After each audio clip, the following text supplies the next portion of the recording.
Kompüterin sərt diski 6 kilobaytlıq klasterlərə bölünmüşdür. Və diskdə 3 ədəd 2 kilobaytlıq səs, 4 ədəd 7 kilobaytlıq mətin faylı verilmişdir. Verilmiş bütün fayllar birgə kompüterdə neçə kilobayt yer tutar? Bilirik ki, klasterlər yaddaş qurğusunun ən kiçik fayl yazıla bilən hissələridir və hər bir fayla ayrı-ayrı klasterlər ayrılır. İndi, məsələn, 3 ədəd 2 kilobaytlıq səs faylımız var.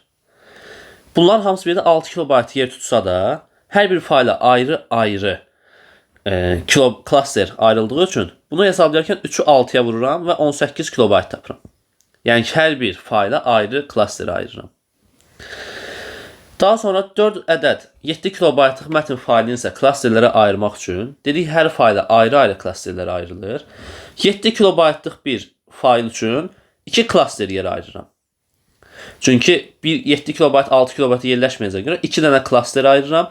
Bu da bizdə edir 12 kilobayt. Deməli, bu zamanda hər bir fayla, yəni 4 faylın hər birinə 12 kilobayt yerə ayrıldığı üçün ümumiyyətlə 48 kilobayt ayrılır. Və hər ikisini nəzərə alaraq ümumilikdə diskdə, yəni kompüterdə nə qədər yer tutduğunu hesablamaq istəyirəmsə, bunları cəmləyirəm. 18 ilə 48-i cəmləyib yekun nəticə kimi 66 kilobayt cavabını tapıram.